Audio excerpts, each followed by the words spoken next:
De acordo com o site UOL, no Brasil, 94% dos empreendedores de alto impacto afirmam ter vivenciado ao menos uma condição adversa de saúde mental. A ansiedade é a mais frequente, ocupando no gráfico com 85%. Ataque de pânico, 22% e depressão, 21%. Definitivamente, a sua saúde mental interfere muito no desempenho da sua vida e, consequentemente, em sua empresa. Por isso, chamamos uma profissional capacitada para nos ajudar a abordar esse tema. Lorena Batista, psicóloga pela PUC Minas, pós-graduada em docência no ensino superior pela PUC Rio Grande do Sul, autora do livro Os Transtornos Neuropsicológicos e Cognitivos da Doença de Alzheimer, a psicoterapia e a reabilitação neuropsicológica como tratamentos alternativos. Há 8 anos, atua como psicóloga clínica com ênfase em terapia cognitiva comportamental e há 3 anos como empreendedora e gestora da clínica Mais Saúde. Boa noite, Lorena. Boa noite, Emily. Gostaria de começar agradecendo pelo convite, dizer que para mim é uma honra estar aqui hoje, sendo entrevistada nesse quadro, que eu achei assim, uma ideia genial, que com certeza vai ajudar muitas mulheres a seguir nesse caminho do empreendedorismo, né, a entenderem um pouco mais sobre os seus papéis de liderança na sociedade. E gostaria também de parabenizar por essa iniciativa, parabenizar também pelas biografias bambuienses, que é um quadro que, né, um canal que eu admiro muito, que também é de grande relevância e tem apresentado grande sucesso assim, para a nossa sociedade. Muito obrigada. Eu que agradeço pela sua presença. E para a gente começar, eu queria perguntar uma coisa, né, que é a mais importante. Como a falta de saúde mental impacta no dia a dia das empreendedoras? Sim. Emily, assim, primeiro, eu acho importante a gente falar sobre o contexto de saúde mental de uma forma global, assim.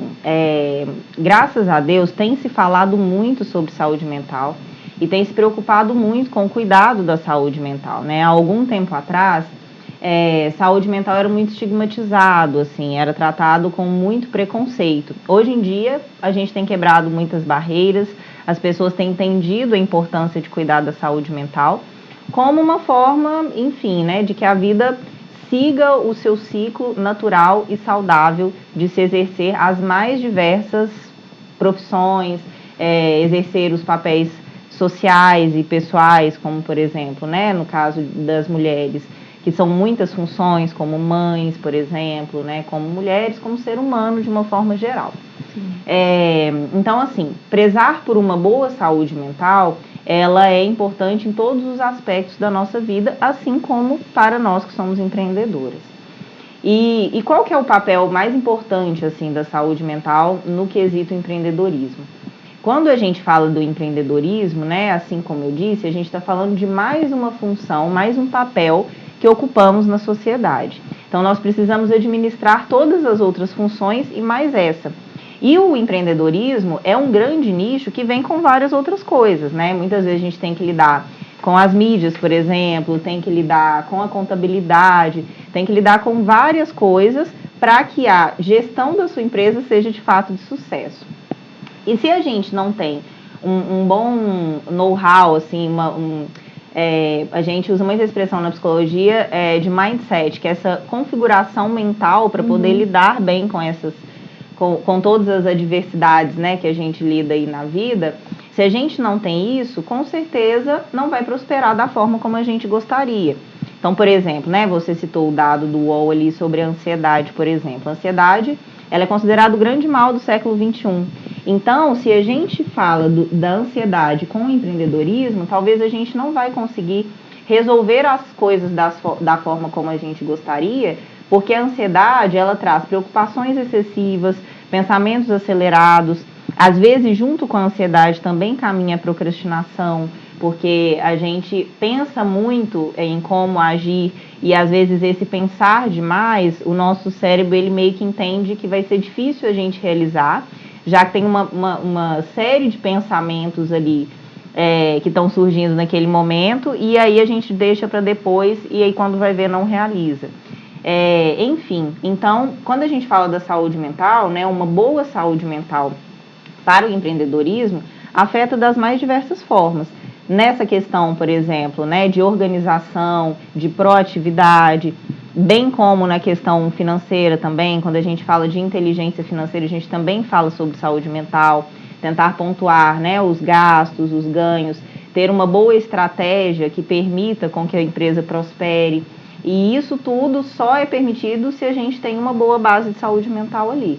Então, enfim, saúde mental é fundamental para as empreendedoras e para todos nós, né, para os seres humanos de uma forma geral. É o alicerce ali, né? Sim. E como me equilibrar entre o trabalho e a vida pessoal? Sim. Isso é algo bem complicado, assim, e às vezes eu me sinto até um pouco, assim, eu acho até difícil, às vezes, a gente tentar cobrar isso, né? Às vezes eu vejo, por exemplo, mães, às vezes tem mães puérperas, né, que estão com seus recém-nascidos aí, e a gente tentar introduzir mais um novo papel, né, na vida dessas pessoas, na vida dessas mulheres, para tentar equilibrar tudo. Mas por mais que às vezes seja cansativo, é muito mais satisfatório a gente conseguir ter uma boa organização para que se dê conta de fazer um pouquinho de tudo, do que se dedicar a uma coisa só em específico, assim. O Freud, né, que é o percussor da psicanálise, apesar de eu seguir a linha da psicologia cognitivo-comportamental, ele tem uma frase que eu gosto muito, que é que, em última análise, nós devemos amar para não adoecer. E o que ele quer dizer com isso? O amor, na psicanálise, ele é atribuído à energia psíquica que a gente coloca na nossa vida.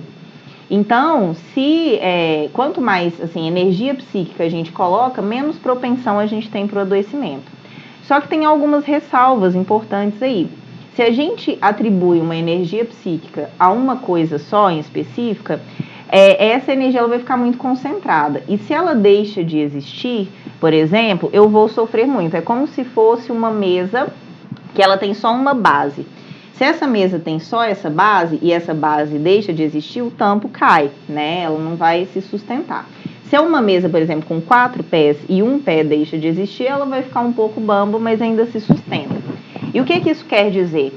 Isso diz muito sobre esse equilibrar a vida pessoal com a vida profissional. Se às vezes a gente concentra a nossa energia em uma coisa só, nessa energia psíquica, tudo fica mais instável, assim, porque afinal de contas a gente está se dedicando só àquilo, e quando isso deixa de existir, isso pode ser um problema. É o que acontece muitas vezes com as pessoas que se dedicaram muito tempo e muita energia psíquica aos seus trabalhos, e às vezes elas aposentam e adoecem. Isso é um movimento muito comum, porque às vezes foi muito direcionado. Então, por mais que seja difícil, né, e N demandas que a gente tem que lidar na vida, com certeza é muito mais saudável que, de uma forma equilibrada, a gente consiga direcionar um pouquinho de cada. E entender que nunca vai ser, por exemplo, né, se eu tenho a minha vida minha, né, enquanto mulher, minha vida pessoal, às vezes esposa, às vezes mãe, às vezes profissional. Então, são 4 papéis, pelo menos, que eu desempenho. Nem sempre vai ser 25% cada um. Às vezes, por exemplo, meu filho está doente e eu preciso me dedicar mais a ele aquela semana. E está tudo bem, né? Não tem nenhum problema em torno disso. Eu não me torno menos profissional, nem menos eu mesma, nem menos esposa. E depois, em alguns outros momentos, eu vou poder me dedicar às outras esferas. Então, entender esse equilíbrio sem tanta cobrança também, né? Tentar enxergar com mais leveza. Então, assim, atribuir isso, entender que a vida ela é dinâmica, ela não é estática. Então, em alguns momentos eu vou me dedicar mais a alguma coisa, às vezes eu vou dedicar a outra, e tá tudo certo, né? E tentar levar a vida mesmo com essa leveza e essa parte dinâmica assim que a vida tem. E muitas pessoas se frustram porque acham que tem que ter aquela vida 25% cada coisa, 25% cada, e Sim. por isso se sobrecarrega, né? Porque acha que tem que dar conta tudo de uma certa maneira. Eu adorei muito o que você falou, foi da parte de, às vezes eu vou precisar me dedicar mais a uma coisa do que a outra. E depois eu respiro, né?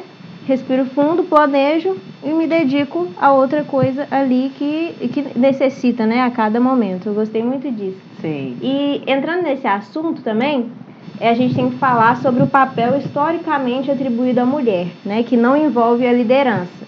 Quais as reflexões que devem ser incentivadas para a desconstrução dessa visão? Sim, isso é uma excelente pergunta, assim. Realmente, Emily, assim, até mesmo na psicologia, quando a gente pensa nos grandes nomes, né, da psicologia, sempre vem muitos nomes de homens, apesar de existirem mulheres que foram brilhantes na história da psicologia também. Bom, o primeiro passo é a gente entender o nosso potencial e precisamos caminhar muito assim, nessa desconstrução muito pautada assim, numa sociedade machista, né, que perpetua por muitos anos. E eu acho importantíssimo a gente até falar aqui sobre essa questão do machismo estrutural, porque às vezes os homens eles também não percebem o quanto eles inclusive são vítimas do machismo, porque, por exemplo, tem um dado super relevante que os casos de suicídio, por exemplo, são percentualmente muito maiores cometidos por homens. Se eu não salvo engano, em torno de 70%. E o que isso quer dizer? Isso reflete muito nesse machismo estrutural. Homem não chora, não demonstra seus sentimentos, não procura ajuda, né? Porque precisa ser forte o tempo todo. Isso é um reflexo do machismo estrutural, que reflete, por exemplo, na vida dos homens. Na nossa vida, sim, né? A gente poderia escrever um livro de todas as coisas que a gente sofre em função disso. Mas eu acho muito importante, assim, a gente trazer à tona a nossa capacidade, né, de fato, de estarmos ocupando posições de liderança.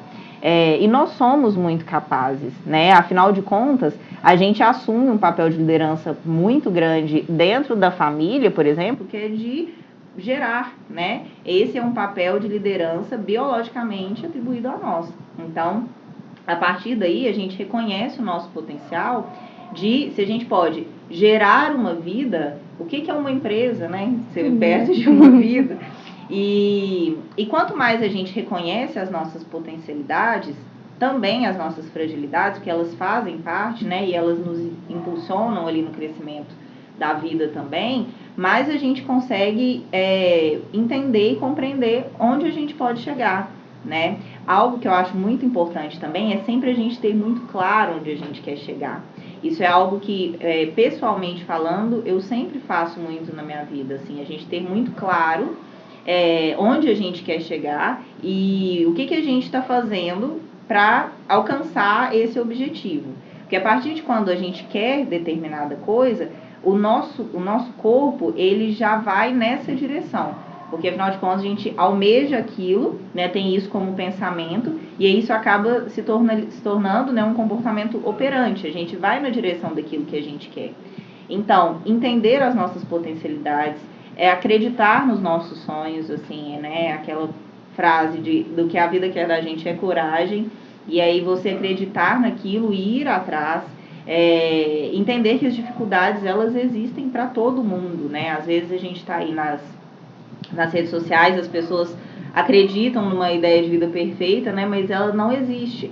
As pessoas não mostram, até porque faz muito sentido, geralmente as pessoas trazem os problemas delas na terapia, por exemplo, não no Instagram, Facebook e tal. Uhum. Mas entender que os problemas, eles existem, mas que a cada obstáculo que a gente supera, principalmente desse ponto de vista do empreendedorismo, é um aprendizado, assim, né? Sempre a gente ganha, ou a gente vence ou a gente aprende, né? E, enfim, então eu acredito que ter essa clareza, né, dos nossos objetivos, de fato entender que nós somos sim capazes, só nós sabemos da nossa capacidade. Às vezes a gente fica esperando essa aprovação também das outras pessoas, isso é um grande erro. As aprovações, se elas vierem, a gente fica feliz, se elas não vierem também, tá tudo certo, mas quanto mais você tem clareza da sua capacidade, de onde você quer chegar, mais você tem chances de chegar de fato. Então, acreditar em você mesma, né, entender que você é capaz, entender que nós mulheres somos capazes, ter clareza do que de fato você quer. Às vezes as pessoas querem muitas coisas, mas não sabem direcionar essa ideia para que de fato elas aconteçam. enfim, né, e saber que de fato tudo pode se tornar possível a partir de quando a gente quer, né, e faz acontecer. Exatamente.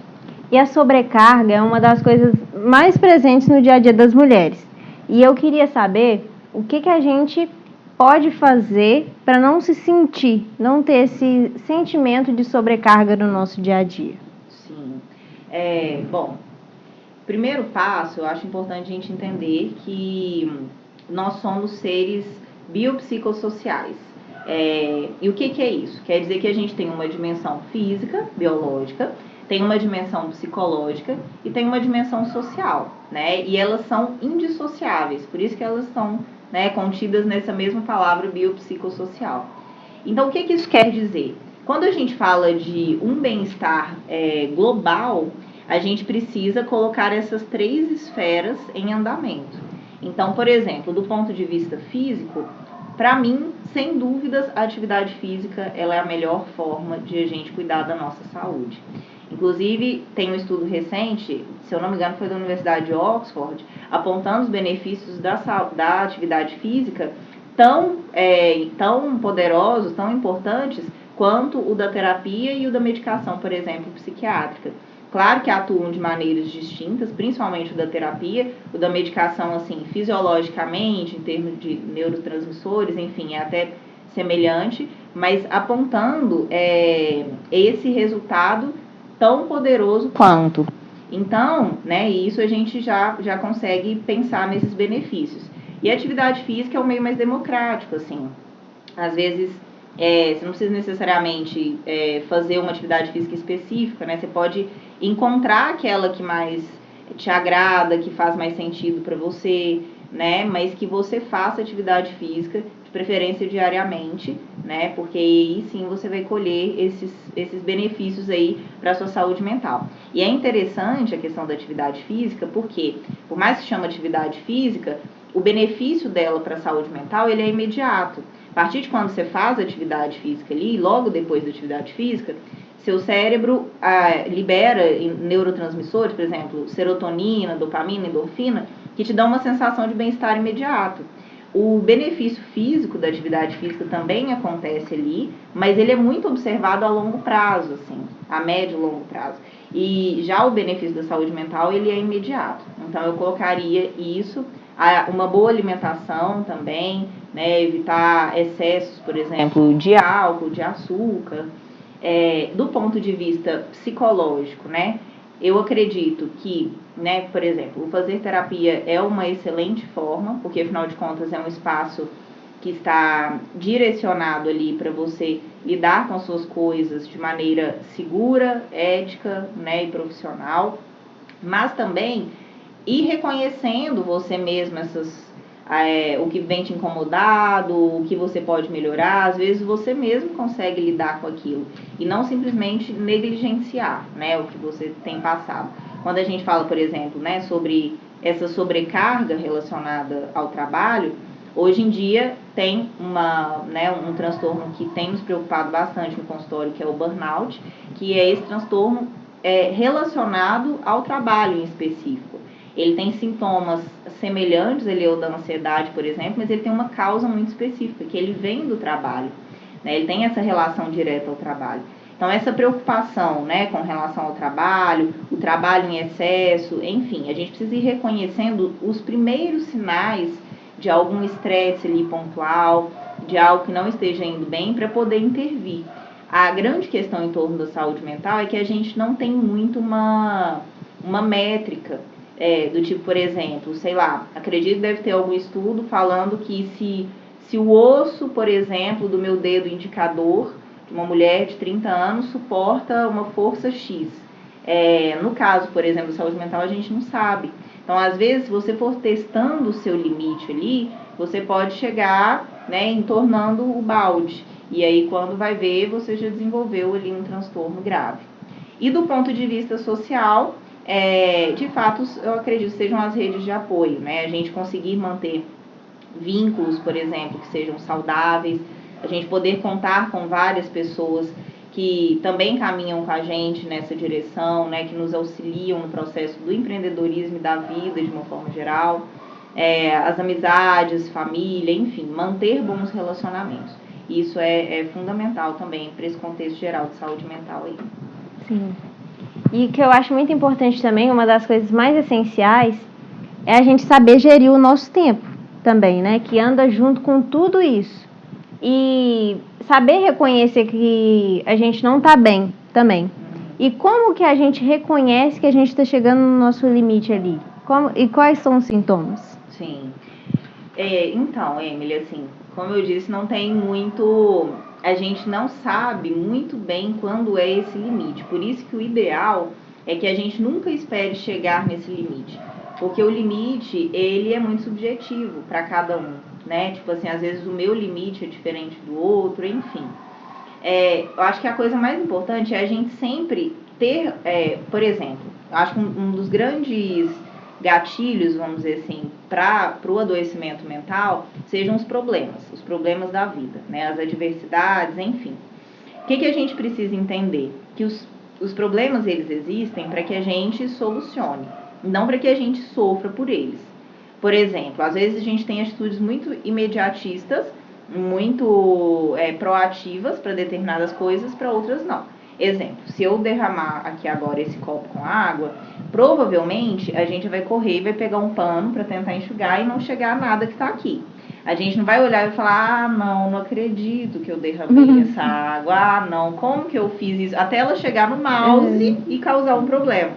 E na vida, às vezes, a gente faz isso, né? Acontece um problema, a gente olha pro problema, reclama e sofre, até depois buscar uma iniciativa, né? Para tentar solucionar. E a gente tem que tentar um pouco pular essa parte do sofrimento ali.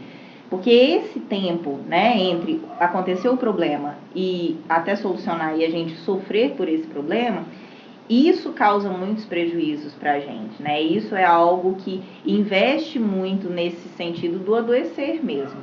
Então, entender que os problemas, eles existem para que a gente solucione. Outra coisa, a gente tentar levar tudo com equilíbrio. A gente sempre fala muito sobre equilíbrio na vida, né? Em alimentação e tudo mais. E na saúde mental também. Por exemplo, se a gente pensa nas 24 horas que a gente tem no dia, né? No nosso caso aqui no Brasil, a gente tem as 8 horas de trabalho por lei. Então, essas 8 horas, elas não foram feitas por acaso. Quer dizer, a gente tem 8 horas de trabalho, 8 horas de sono, que a OMS recomenda também essas 8 horas de sono, e 8 horas para as outras esferas da vida aí. Então, do ponto de vista quantitativo, se a gente exacerba essas 8 horas de trabalho, por exemplo, então alguma coisa ali já desequilibrou. Ou a gente está perdendo 8 horas da vida pessoal ou 8 horas de sono. Fora que isso é só do ponto de vista quantitativo. Tem o ponto de vista qualitativo, que é aquilo que você vive no seu trabalho todo dia, que são esses problemas, que são as coisas que existem ali. Então, por isso a gente precisa pensar, primeiro, do ponto de vista quantitativo, será que eu estou excedendo o limite que me foi dado, né? Assim, existem esse limite das 8 horas, mas tem trabalhos que eles são menos horas, por exemplo, porque eles são trabalhos que demandam mais. E do ponto de vista qualitativo também. Esses problemas, eles estão me afligindo, eu estou sofrendo muito e resolvendo de menos. Enfim, conseguir ter uma boa organização para essa resolução ali das adversidades também. Perfeito. E para encerrar, você quer deixar alguma reflexão, alguma informação complementar para as garotas que lideram? Sim. Bom, eu gostaria de dizer que todas as mulheres, né, que vão nos assistir, o quanto nós somos fortes, o quanto nós somos capazes, o quanto nós podemos sim ocupar cargos de liderança, o quanto podemos ir atrás dos nossos sonhos. Quero dizer que essa não é uma mensagem assim de um cunho motivacional assim piegas, exacerbado, mas assim no sentido racional mesmo, porque enfim, né, se nós somos capazes de nos transformar em tantas, né, em fazer tanta coisa todos os dias, a gente também é capaz de chegar a esse topo, de nos tornarmos referências nas nossas áreas, de buscarmos conhecimento. É importantíssimo a gente falar sobre a independência financeira que a gente precisa alcançar, por exemplo. Existem inúmeros casos, né, de relacionamentos que às vezes as mulheres permanecem nos relacionamentos porque são dependentes dos seus cônjuges. Então, entender que isso vai para uma questão de sucesso pessoal, de independência pessoal, mas às vezes é uma questão de bem-estar global mesmo, né? A gente pode ir além, que a gente não vai precisar necessariamente ter um vínculo de dependência. Não que a gente não precise uns dos outros, mas que essa relação seja uma relação pautada na escolha, né, e não na dependência. E, enfim, né, acreditar que é possível, ter claro onde você quer chegar e, principalmente, cuidar bastante de si, da saúde física, da saúde mental, porque só assim é possível a gente chegar onde a gente quer chegar. E eu agradeço muito a sua participação, eu tenho certeza que agregou bastante para as garotas que lideram. E eu aguardo você, garota que lidera, para mais um programa na próxima segunda-feira. Até lá!